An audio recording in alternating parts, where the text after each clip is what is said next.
Ma'am vitiligo एक ऐसी बीमारी है जिससे बहुत से लोग जूझ भी रहे हैं और लोगों के मन में कि वो डर शंका रहती है, डर रहता है कि ऐसे लोगों से शादी नहीं कर सकते या फिर जेनेटिकली दूसरों में ट्रांसफ़र होता है। तो इसमें कितनी सच्चाई है आपसे जानना चाहेंगे। विटिलिगो एक स्किन की बीमारी है, इसे हम ऑटो इम्यून बीमारी बोलते हैं। ये कलर पैदा करने वाले सेल्स से जुड़ी हुई बीमारी है। जैसे आप जानते हैं मेलानोसाइट नाम की एक सेल हमारे शरीर में रहती है जो शरीर में कलर पैदा करती है और सारे उसकी वजह से हमारे स्किन का कलर गे हुआ है या हमारे बालों का कलर काला है। तो ऑटो इम्यून ऐसे तरीके की बीमारियां रहती हैं जिसमें हमारा शरीर ही हमारे शरीर में से जो कोई सेल्स है या कोई चीज़ें हैं उसको फॉरेन मान लेता है या पराया मान लेता है और उसके वजह से उसके अगेंस्ट काम करने लगता है, उन सेल को डिस्ट्रॉय कर देता है या उन सेल की अपने आप कैपेसिटी कम हो जाती है कलर पैदा करने वाले तत्व बनाने की। उसकी वजह से शरीर पे सफ़ेद दाग आते हैं। तो ये सफ़ेद दाग अलग अलग तरीके के होते हैं। कभी कभी ये आपके होठ और उंगलियां हैं यहाँ पे ही होते हैं, कभी कभी आपके जेनिटल एरिया में हो सकते हैं, कभी कभी शरीर के एक ही हिस्से में होते हैं, इसे हम सेगमेंटल विटिलाइगो बोलते हैं। और एक विटिलाइगो वल्गैरिस जो कॉमन तरीका है, मतलब बहुत सारे शरीर के हिस्से पे होते हैं। तो ये वाली त्वचा जो है बाकी स्किन के बीमारियों के हिसाब से ये वाली त्वचा वैसे तो नॉर्मल रहती है, बस इसका कलर जो है वो सफ़ेद दिखता है। तो भारतीयों में एक तो गोरे होने का मतलब गोरे कलर से बहुत ज़्यादा उनको ऑब्सेशन है, मगर अगर किसी के शरीर पे सफ़ेद दाग हो जाते हैं तो उनका तरफ देखने का समाज का नज़रिया बहुत अलग है। बहुत बार ऐसा होता है कि छोटे बच्चों के साथ भी ऐसा होता है, तो पेरेंट्स बहुत ज़्यादा चिंतित हो जाते हैं कि ये आगे फैलेगा तो कितना फैलेगा, या लोग उनको अलग तरीके से देखते हैं, अलग नज़रिए से देखते हैं। तो ये बहुत ही गलत चीज़ है।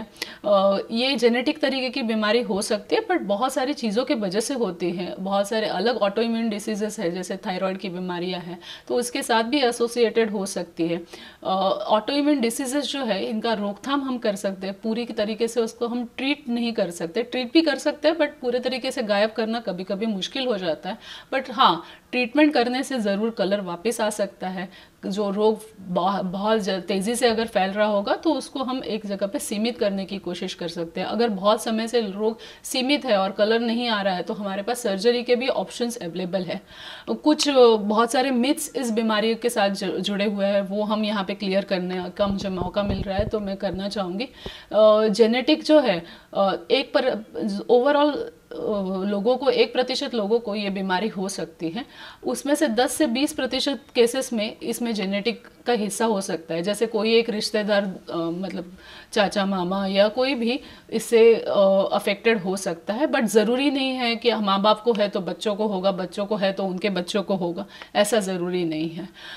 इस बीमारियों के साथ जो जूझ रहे हैं उनके साथ आप शादी भी कर सकते हैं। शादी करने से ऐसा नहीं होगा कि आपके बच्चे में आएगा या नहीं आएगा, तो ये बात बतानी मुश्किल रहती है, बट ऐसा उनके साथ डिस्क्रिमिनेशन करने जैसी कोई बात नहीं है। बहुत बार हमने देखा है कि रोगियों में बहुत ज़्यादा मेंटल स्ट्रेस प्रेशर होता है क्योंकि समाज का नज़रिया है जो है वो सही नहीं है। तो हमने उनको सपोर्ट देना चाहिए, क्योंकि कोई भी बीमारी कभी भी किसी को भी हो सकती है और उसको हम रोकथाम कर सकते हैं, उसकी सही इलाज कर सकते हैं, जांचें करा सकते हैं। तो इसीलिए ऐसे डिफरेंशियल एटीट्यूड की ज़रूरत नहीं है। और बहुत से लोगों को ये भी ऐसा लगता है कि बहुत ज़्यादा दवाई खाने से ये इन्फेक्शन हो जाता है या फिर ये बीमारी हो जाती है, तो इसमें ये कोई इन्फेक्शियस बीमारी नहीं है, कोई ऑटो इम्यून तरीके का डिसीज़ है, अपने आप किसी को भी हो सकता है ऐसा डिसीज़ है। तो कोई दवाइयाँ खाने से, हाँ कुछ दवाइयों के ऐसे साइड इफ़ेक्ट हो सकते हैं। हर सफ़ेद दाग विटिलाइगो नहीं होता, इसलिए आप क्वालिफाइड डर्मेटोलॉजिस्ट से मिल सकते हैं।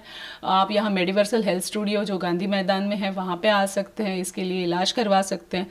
बहुत तरीके की दवाइयाँ आती हैं, बच्चों के लिए भी दवाइयाँ आती हैं। बहुत बार जो सूरज की रोशनी है उसको हम सोरालिंस या नैरोबैंड यूवी थेरेपी बोलते हैं, जिसकी वजह से कलर आना आसान हो जाता है। तो सूरज की रोशनी से काफ़ी मदद होती है कलर पैदा करने वाले सेल को स्टिमुलेट करने में।